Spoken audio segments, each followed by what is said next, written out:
First year में कल अपन पढ़े थे राजनीति शास्त्र का अन्य समाज विज्ञानों से संबंध, यानी कि राजनीति शास्त्र के संचालन के लिए, राजनीति शास्त्र के अध्ययन के लिए हमको कौन कौन से समाज विज्ञानों की आवश्यकता पड़ती है एवं उन अन्य सामाजिक विज्ञानों किस प्रकार से सहायता राजनीति विज्ञान की करते हैं। ठीक है ना। आज अपन पढ़ेंगे राजनीति शास्त्र के अंतर्गत BA first year political science के अंतर्गत अपन आज पढ़ेंगे राज्य क्या होता है। तो राज्य के कुछ भ्रामक अर्थ भी हैं, कुछ लोगों के द्वारा राज्य का एक दूसरा अर्थ लगाया जाता है, कुछ लोगों के द्वारा, लेकिन यहाँ पे जो राजनीति विज्ञान में राज्य का अर्थ है पूरे राष्ट्र से। ठीक है ना। राज्य का मतलब एक प्रदेश या छोटी सी जगह से लेना देना इसका नहीं है, पूरे देश से संबंधित है राजनीति शास्त्र के परिप्रेक्ष्य में अगर हम राज्य को देखेंगे तो। ठीक है। तो पेपर फर्स्ट यूनिट फर्स्ट में अपना देखेंगे राज्य। तो राज्य के बारे में दो तीन चीजें समझना बहुत आवश्यक है, क्योंकि राज्य के लिए आवश्यक तत्व क्या क्या है और राज्य की उत्पत्ति कैसे हुई, राज्य आया कहाँ से। तो राज्य की उत्पत्ति थोड़ा अपन आगे पढ़ेंगे, राज्य की उत्पत्ति के कुछ सिद्धांत हैं उसको अपन आगे पढ़ेंगे। आज अपन पढ़ेंगे कि राज्य क्या है, राज्य की परिभाषा क्या है और राज्य का अर्थ क्या है। ठीक है ना। तो कुछ विद्वानों द्वारा राज्य के बारे में बताया गया कि राज्य एक भ्रामक अर्थ भी इसका जो बताया गया वह आपको बता देता हूँ कि राज्य राजनीति शास्त्र का राज्य शब्द एक निश्चित विशिष्ट भूभाग से है, एक निश्चित भूभाग से है जो एक राज्य के लिए जिसका अपन प्रयोग करते हैं। ठीक है ना। उस समुदाय से है जो निश्चित भूभाग पर स्थायी रूप से निवास करता है, यानी कि उस समुदाय से है जो एक निश्चित भूभाग पर निवास करता है, यानी कि उस जनता से है, निश्चित भूभाग पर निवास करने वाले लोग हैं, उस जनता से है, उन लोगों से है जो राज्य के अंतर्गत निवास करते हैं। ठीक है। किसी संगठित सरकार जो अपने आप प्रभुत्व संपन्न एवं किसी भी नियंत्रण से मुक्त है, परंतु फिर भी साधारण बोलचाल की भाषा में राज्य शब्द का प्रयोग अनेक अर्थों में गलत रूप से किया जाता है। जैसे राज्य शब्द को देश, राष्ट्र, समाज, सरकार, समुदाय आदि के पर्यायवाची रूप में देखा जाता है, यानी किसके बारे में बताया गया, क्या क्या राज्य का अर्थ लोगों द्वारा निकाला जाता है, देश, राष्ट्र, समाज। ठीक है ना। राज्य का मतलब एक समाज से भी निकाला, सोसाइटी से भी निकाला जाता है, सरकार से भी निकाला जाता है, राज्य का मतलब एक गवर्नमेंट है, सरकार है, समुदाय, एक विशेष समुदाय से भी इसका अर्थ निकाला जाता है, लेकिन जो कि सही नहीं है। ठीक है ना। ये भ्रामक एवं गलत शब्द है। राज्य का सीधा अर्थ क्या है यह अपन देखते हैं। राज्य तो सबसे पहले क्या है, अपन इसके अंतर्गत पढ़ रहे हैं राज्य और यहाँ पर पढ़ेंगे राज्य का अर्थ।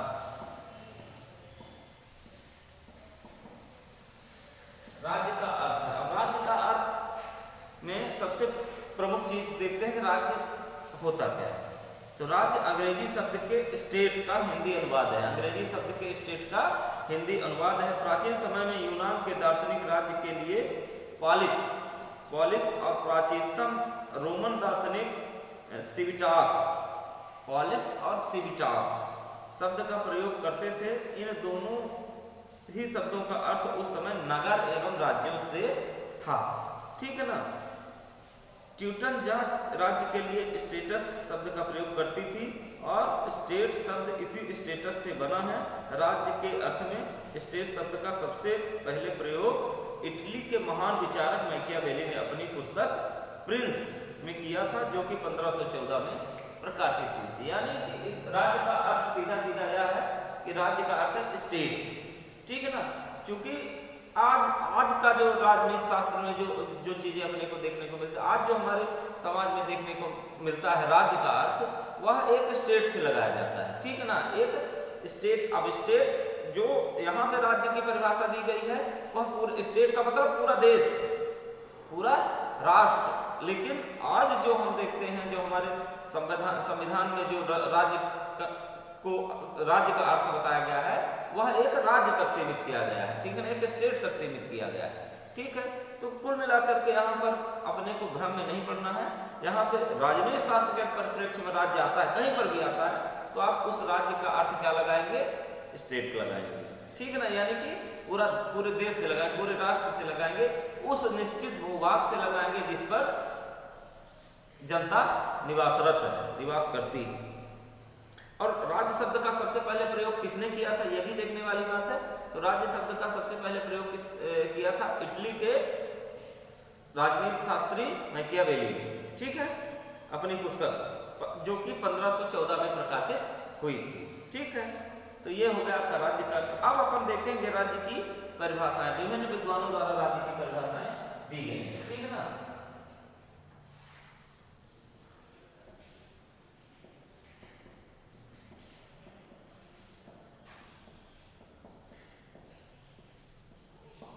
राज्य की परिभाषाएं,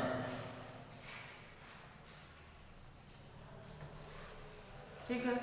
तो राज्य की परिभाषाएं सबसे पहले अपन देखते हैं किसने किसने दी हैं। तो पहली परिभाषा दी है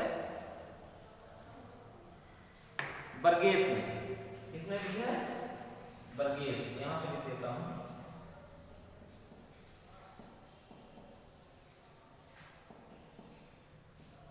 बर्गेस के शब्दों में, बर्गेस के शब्दों में, ठीक है। बर्गेस ने क्या बताया देख लेते हैं। राज्य मानव जाति का निश्चित भाग है जो राजनीतिक इकाई के रूप में देखा जाता है। यानी कि राज्य मानव जाति का एक निश्चित भूभाग है। ये राज्य का मतलब एक जगह से है, जो भी यहाँ पे अर्थ निकल के आ रहा है वो एक निश्चित भूभाग। और निश्चित भूभाग क्यों कहा जाता है? क्योंकि निश्चित भूभाग कह देने से यह बात स्पष्ट हो जाती है कि उस भूभाग पर लोग रहते हैं, ठीक है ना, और राज्य का संचालन निश्चित भूभाग पर होता है, ठीक है। तो बर्गेस के अनुसार राज्य मानव जाति का एक निश्चित भाग, मनुष्य जहाँ पे मानव रहते हैं, मनुष्य जाति का एक निश्चित भूभाग माना जाता है जो राजनीतिक इकाई के रूप में देखा जा सकता है। राजनीतिक इकाई के रूप में यानी कि जहाँ पे गवर्नेंस हो, प्रशासनिक व्यवस्था हो, ठीक है ना, वो उसे अपन राज्य कह सकते हैं। फिर दूसरी परिभाषा दी है विल्सन ने। किसने दी है? विल्सन। विल्सन के शब्दों में, विल्सन ने भी क्या बताया है वो देख लेते हैं। तो राज्य एक निश्चित भूभाग में कानून के पालन के लिए संगठित जन समुदाय। यहाँ पर एक अर्थ अपने को यह भी मिल रहा है कि राज्य एक निश्चित भूभाग को कहते हैं एवं कानून के पालन के लिए वहाँ की जनता को तत्पर रहना होगा, तैयार रहना होगा। ऐसी अवस्था में हम, ऐसी जगह में हम उसको राज्य कह सकते हैं, ठीक है ना। एक निश्चित भूभाग में निवास करने वाली जनता जो कि कानून के पालन के लिए तैयार हो, ऐसे भूभाग को हम राज्य कह सकते हैं। किसके अनुसार? विल्सन के अनुसार। फिर ब्लंट सली, तीसरी परिभाषा दी है ब्लंट सली। ब्लंट सली क्या कहते हैं यह देख लेते हैं। तो ब्लंट सली ने कहा है कि एक निश्चित प्रदेश में राजनीतिक दृष्टि से संगठित लोग राज्य हैं। एक निश्चित प्रदेश में यानी कि निश्चित जगह में राजनीतिक दृष्टि से संगठित लोग राज्य हैं। पूरे उन जनता को राज्य कहा है ब्लंट सली ने जो एक निश्चित भूभाग पर, निश्चित क्षेत्र पर निवासरत है, रह रहे हैं, ठीक है। फिर अगली परिभाषा दी है प्रोफेसर लॉस्की।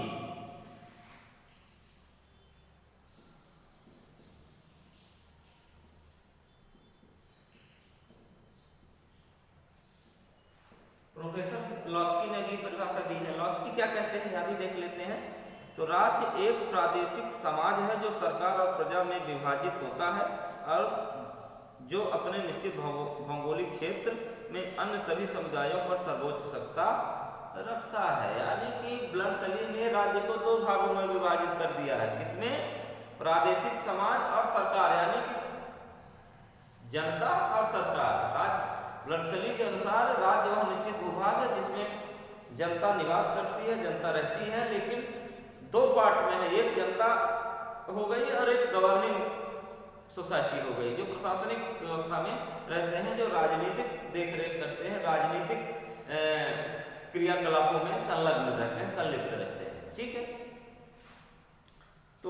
इस तरह से अब परिभाषाओं की व्याख्या तथा सर्वोत्तम परिभाषा, यानी कि जो सर्वमान्य परिभाषाएं हैं उनको सर्वोत्तम परिभाषाओं का दर्जा प्राप्त होता है। जैसे यहाँ पर हम देख रहे हैं कि 4 परिभाषाएं हमको देखने को मिली है, लेकिन चारों में अगर एक निष्कर्ष तक अगर आपको पहुंचना है तो इनमें से सभी का एक निचोड़ निकाल के एक मूल परिभाषा बनती है, और उसको हम क्या कह सकते हैं, सर्वोत्तम परिभाषा कह सकते हैं, जो सबसे ऊपर हो, सबसे बेस्ट परिभाषा हो, सबसे बेस्ट डेफिनेशन हो। ठीक है ना। तो सबसे सर्वोत्तम परिभाषा किसकी बताई गई है यहाँ पर, गार्नर की बताई गई है। ठीक है ना, गार्नर की।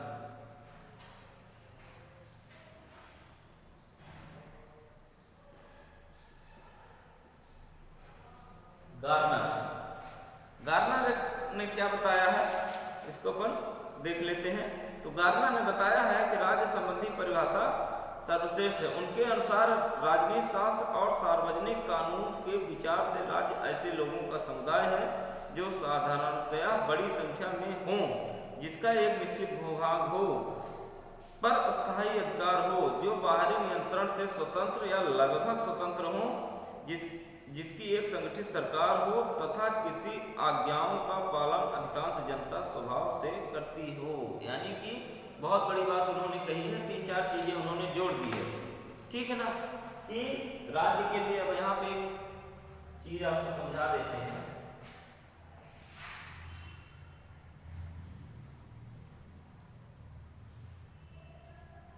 ठीक है, क्या क्या चीजें इन्होंने बताया है, तो इन्होंने बताया है राज्य कर दीजिए। ठीक है ना, यहां पे कर दीजिए आप एक निश्चित भूभाग। ठीक है, इधर कर दीजिए आप लोग कामा जनता। ठीक है, यहां भी कर दीजिए आप प्रशासन, और यहां पे कर दीजिए आप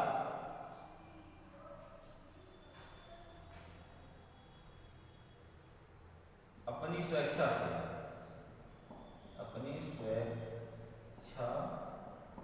से कानून का पालन। ठीक है ना, ये 4 चीजें मिलकर के राज्य का निर्माण करते हैं या राज्य में होते हैं। फिर उसके अंदर बहुत सारी चीजें होती हैं। क्या क्या चीजें होती हैं, क्या क्या चीजें अपन देख रहे हैं। सबसे पहले देख रहे हैं एक निश्चित भूभाग। राज्य के सिचुएशन के लिए, स्थापना के लिए एक जगह चाहिए, एक ऐसी जमीन चाहिए जहां लोग रहे, जनता रहे। निश्चित भूभाग में एक जनता का निवास करना आवश्यक है। फिर प्रशासनिक व्यवस्था, जो पॉलिटिकल राजनीतिक जो है तो क्रियाकलापों का संचालन होता रहे, तो प्रशासनिक व्यवस्था, प्रशासन हो।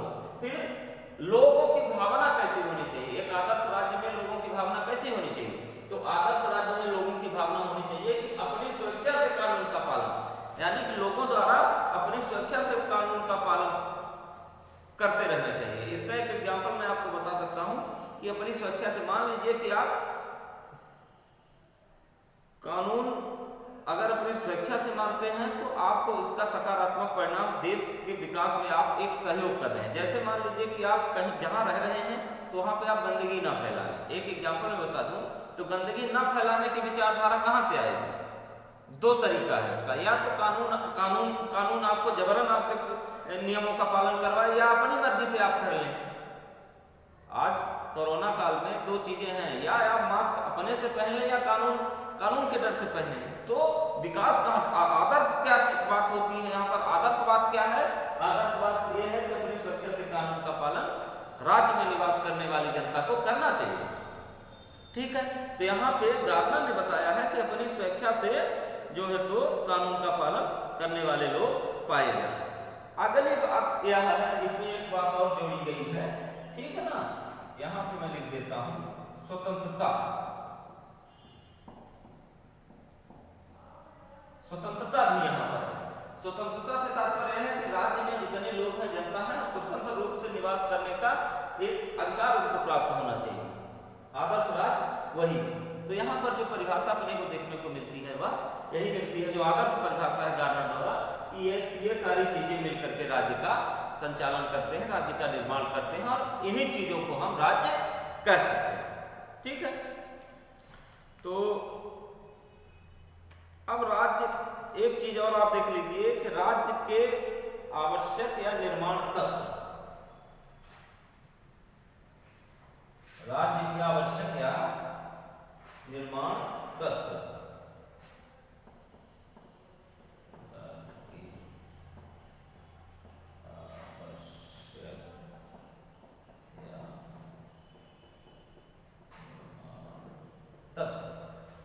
राज्य के आवश्यक या निर्माण तत्व, इस पहले हम हेडिंग समझ लेते हैं कि इसका मतलब क्या है। इसका मतलब यह है कि राज्य के लिए किन चीजों की आवश्यकता पड़ती है, या राज्य बनने के लिए क्या क्या चीजें आवश्यक है, एक राज्य के निर्माण में क्या क्या चीजें लगती हैं, कैसे बनता है राज्य।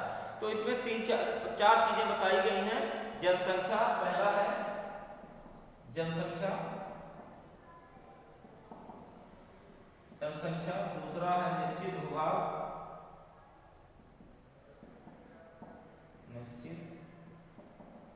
भूभाग, तीसरा है बताया गया है आपको सरकार और प्रभुसत्ता, चौथा है प्रभुसत्ता। ठीक है, चार चीजें यहाँ पे मुख्य रूप से बताई गई हैं, जनसंख्या, निश्चित भूभाग, सरकार और प्रभुसत्ता।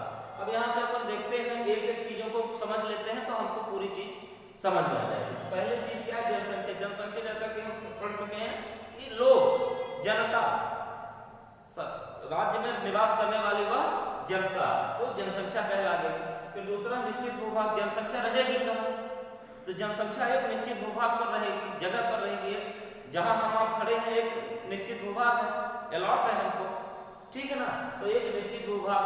फिर सरकार, सरकार, अगर सरकार नहीं रहेगी तो चीजें अस्त व्यस्त हो जाएंगी और अराजकता फैल जाएगी, ठीक है ना, लोग कानून का पालन नहीं करेंगे। अतः सरकार का होना परमावश्यक है, सरकार का होना सरकार होनी चाहिए। प्रभुसत्ता, प्रभुसत्ता वह ताकत है, वो पावर है, किसका पावर है, सरकार का पावर है।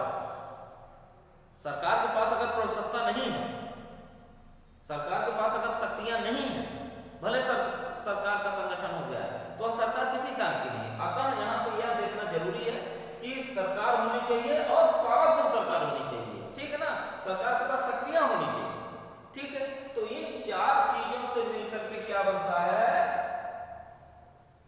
राज्य, ठीक है। राज्य के निर्माण में इन चार, ये पिलर है, समझ लीजिए, ये समझ लीजिए कि एक तरह से पिलर है, फाउंडेशन है, राज्य के निर्माणक तत्व है, ठीक है। तो इन चीजों को आप लोग अच्छे से बारीकी से देख लीजिए, समझ लीजिए, पढ़ लीजिए, और कोई दिक्कत हो तो कमेंट बॉक्स पर लिखिए, और लाइक करिए, सब्सक्राइब करिए, और अपने दोस्तों को भी बताइए कि व्हाट्सएप ग्रुप से जुड़े। Thank you.